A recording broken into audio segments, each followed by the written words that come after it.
So, today I want to talk about psychological misdirections and magic words.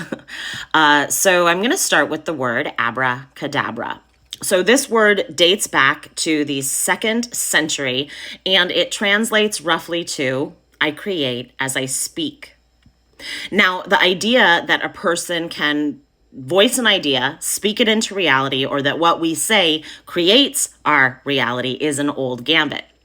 Magicians, charlatan, con men have all used magic words like abracadabra, hocus pocus, alakazam, and other intentional wordplay, both to focus an audience's attention and to distract us while the trick takes place right in front of our eyes. So these nonsense words create a subterfuge of seeming explanation for something that's otherwise unexplainable in order to disguise what's actually happening. So magic words are a psychological misdirection. Now, the point of what I'm saying here today is that never has there been such a psychological misdirection as the word transgender. The word transgender performs the function of distraction, explanation, and disguise. The given definition of this word in Merriam-Webster is a person whose gender identity or expression does not correspond with their sex assigned at birth. The term is literally taken to mean that some people are born in the wrong body, that they can change sex through sex reassignment surgery. Okay, it obscures a basic truth. Humans cannot change sex. Even humans who are intersex or have DSD conditions, disorders of sexual development, are still either male or female, one sex or the other. And in fact, of all 40 DSD conditions, they are sex-specific conditions. To be a woman is to be on a lifelong physical sexual developmental path.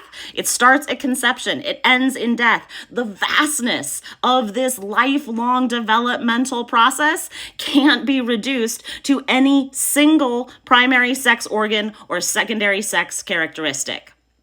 Men are on a completely different pathway. They have a lifelong sexual developmental process organized around the production of small motile gametes. So once you're on this path, there's no jumping tracks. You can't change sex any more than an animal can become a plant or a mammal can become a reptile or a fish.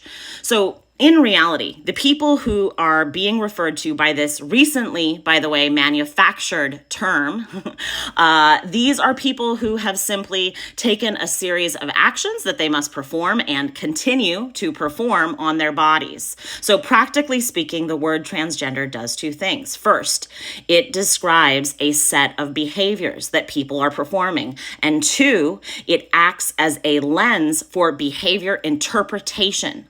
So the word transgender is used to describe the performative actions of sex mimicry that some people undertake, and it's also a necessary ideological belief that's needed in order to accurately interpret the behavior surrounding the term. And it's designed to fool the masses. The definition and the propaganda are designed to fool the masses into believing that trans is an innate characteristic of people who self-define as trans. It's just a self-defined, self-prescribed word. Okay, but without this word, you wouldn't be able to see trans people, literally. Without the physical performance of it, you wouldn't be able to see it. And without the ideological interpretation, you wouldn't be able to understand what the performance means. I'm going to repeat that. One would not be able to see trans people without the physical performance of it. Okay, if they didn't choose to physically perform it, you couldn't see it. And you would not be able to understand the physical performance without any ideological interpretation. So without the trans lens to interpret the behavior, a man in a dress is just a man in a dress, okay? So if the term trans did not exist, there wouldn't be any mental interference that would obscure the literal interpretation of like a man in a dress. You would just see a man in a dress and you would see a man in a dress. There would be nothing to interfere. You would just see what was in front of you and say what you see. Okay. But now, the word transgender is an example of how rationalizations, abstract ideas, and mental conceptual mentations can disrupt our natural instinctual responses. So again, normally you would just see man in a dress and you would say man in a dress. But now there's a disruption of this instinctual response. In previous times when you're presented with the man in a dress, there wouldn't be any cognitive dissonance. There would be nothing to think about, nothing to analyze. You would simply respond to what was presented in front of you, a man in a dress. So to understand this man as a trans woman is to create a mental story about the man in a dress. The word transgender is the manufacture and production of cognitive dissonance into the culture. Okay, so now when you see the man in a dress, the cultural script of transgender actively interrupts usual sensory signal responses. Okay, and according to this constructed doctrine, one is meant to mentally analyze the reason for this man's style choices. You're supposed to stop and do the mental computations and calculations about why the man has chosen this behavior.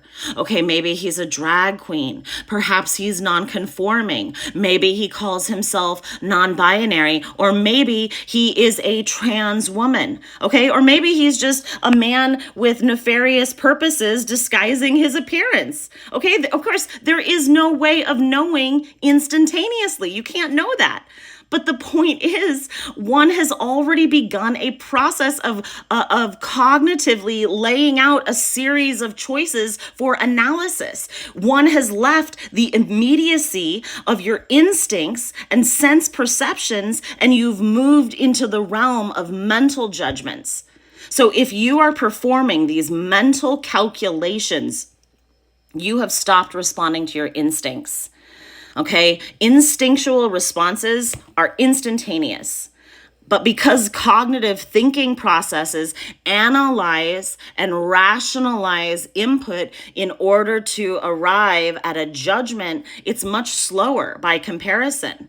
So to be dissociated from your instincts in order to manufacture a story about another person's style choices is to lose valuable response time in instances of potential danger. So cognitively, the word transgender is an abracadabra, a hocus pocus, an alakazam. It's a misdirection created in order to disguise. It's a distraction from reality, an attempt to explain the impossible in order to magically transform the reality of what is given. Okay, it's cognitive dissonance that you have to think about in order to understand. The word and the conceptual abstraction that it represents is at direct odds with immediate sense perceptions of reality. Okay, when the word is taken on as a performance, it's also an attempt at sex mimicry through performative actions and behaviors. And the word is the story that explains why someone has taken on that performance. Okay, now here is the thing. No one, women should not, for their own safeguarding purposes, do any dissociation from your instincts. No one should, and nor should kids. We should be able to name the reality that our eyes see and our ears hear.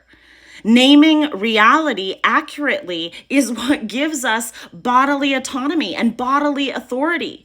Okay, when we are in a danger situation presented with a fight or flight response, we want to be able to respond with our responses. We don't want to go into a cognitive dissonance mental analysis. Okay, so do not be fooled. Do not let this cultural manipulation, psychological manipulation, this wordplay fool you, anyone. Stay in your instincts. Stay with your senses. Let your sense perceptions guide you.